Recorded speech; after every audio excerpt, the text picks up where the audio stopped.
안녕하세요. 시니어 여러분의 복지를 수호하는 시니어 복지방위대의 김상사입니다. 국회 연금개혁특별위원회 산하공론화위원회는 2월 14일 2주간 국민 1만 명을 대상으로 연금개혁 입장을 묻는 전화 면접 조사를 진행하여 시민 대표단 500명을 선정하였습니다. 국민연금 개혁 주요 내용에 대해 학습하게 한 뒤 다시 2차 설문조사를 진행하여 이해관계자를 대상으로 공청회를 열었는데요. 기초연금과 국민연금 관련해 발표된 두 가지 개혁안이 500인 시민 대표단의 토론을 거쳐 하나를 결론으로 도출하고 최종적으로 국회에서 입법 여부가 결정될 예정입니다. 따라서 오늘은 공론화위원회에서 발표한 기초연금과 국민연금 개혁안 영상으로 준비했습니다. 영상 보시기 전에 구독과 좋아요를 눌러주시면 시니어 복지방위대가 든든한 정보를 발빠르게 전달해드리는데 도움이 됩니다. 시니어 복지를 수호하는 시니어 복지방위대 지금 시작합니다. 2024년 기초연금은 혼자 사는 가구는 월 소득 213만원, 부부 가구는 월 소득 340만 8천원 이하일 때 받게 되는데요. 지난해 월 소득 202만원에서 213만원으로 인상되고 부부 가구는 323만 2천원에서 340만 8천원으로 각 5.4%씩 물가상승률을 반영하여 상승하였습니다. 이제 공론화위원회에서 발표한 기초연금과 국민연금 개혁 방안에 대해서 설명드리겠습니다. 첫 번째 방안은 소득 하위 70%에게 자급 대상을 그대로 유지하면서 지급 금액은 대통령 임기 내에 40만원까지 인상하는 방안입니다. 두 번째 방안은 지급 대상을 40%까지 축소하고 지급 금액은 50만원까지 인상하자는 방안입니다. 두 방안 모두 선택적 복지가 반영된 개혁안인데요. 1안과 2안 모두 기초연금 노인 전체 지급이 아닌 중위소득에 따른 지급 형태이기 때문에 어르신들이 원하는 전체 지급에는 해당하지 않을 것으로 보여집니다. 다음으로는 국민연금에 대한 방안인데요.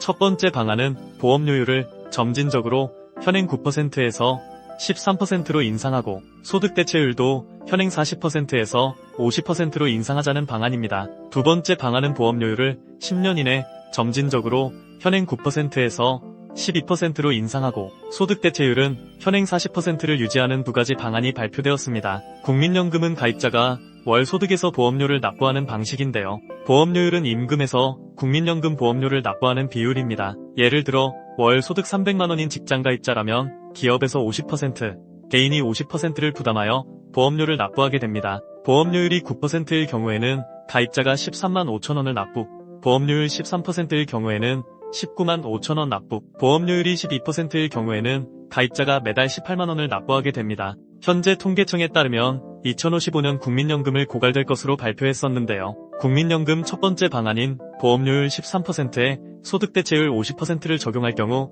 7년 연장된 2062년에 고갈될 것으로 보여지며 두 번째 방안인 보험료율 12%에 소득 대체율 40%를 적용할 경우 8년 연장된 2063년 고갈될 것으로 예상된다고 합니다. 현재 진행 중인 국민연금과 기초연금에 대한 연금개혁안은 20대 국회가 종료되는 5월 29일까지 마무리 계획인데요. 최근 국민연금연구원의 통계자료에 따르면 기초연금이 40만원으로 인상되면 국민연금 가입자의 33.4%가 국민연금 납부를 중단할 의향이 있다고 발표되면서 많은 관심이 쏠리고 있습니다. 또 다른 이유로는 국민연금 수령 시에 발생되는 문제점들이 충돌되면서 납부 중단 의향을 밝히기도 했는데요. 먼저 국민연금 가입자에게 가장 불리하게 작용되는 것은 건강보험 피부양자 자격 박탈입니다. 건강보험 피부양자는 건강보험료를 내지 않으면서 혜택을 유지할 수 있는 가장 큰 복지 혜택인데요. 국민연금 수령액은 피부양자 자격 계산 시 기본공제 없이 합산소득의 100% 반영되기 때문에 상당히 불리합니다. 또 다른 문제로는 건강보험료 부담입니다.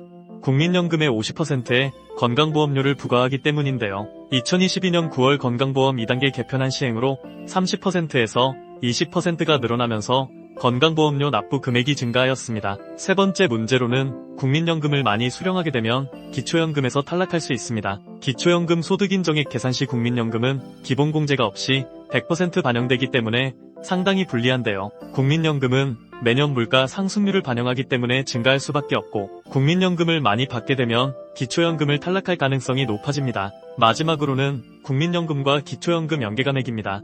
국민연금 수령액에 따라 기초연금의 최대 50%까지 감액될 수 있는데요. 기초연금 33만 4,810원의 50%인 16만 7,400원까지 감액될 수 있습니다. 따라서 공론화위원회의 이번 발표는 매우 아쉬운데요. 이미 총선에서 노인분들의 여론을 확인했음에도 불구하고 선택적 복지 노선을 유지하려는 이유를 모르겠습니다. 적게 받더라도 모든 노인이 전체 지급을 받아 최소한의 노후를 보장받을 수 있기를 바라겠습니다. 시니어 복지방위대, 오늘은 기초연금 공론화위원회의 기초연금과 국민연금 개혁 방안에 대하여 알아보았습니다. 기초연금은 노후생활 안정을 위한 노인수당이자 사회수당이며 많은 선진국들이 이미 시행하고 있는 정책입니다. 또한 국민연금 역시 노인들의 노후를 보장하기 위한 기본적인 연금입니다. 국력과 국가의 위상이 높아지는 만큼 복지정책도 선진국의 수준에 들어가야 할 텐데요. 하루빨리 복지정책 노선에 대한 수정이 이루어져 모든 시니어 여러분들이 안정적인 노후 생활을 할 수 있게 되길 오늘도 응원하겠습니다. 영상이 도움이 되셨다면 구독 버튼 누르셔서 시니어 복지방위대의 든든한 정보를 받아보세요. 지금까지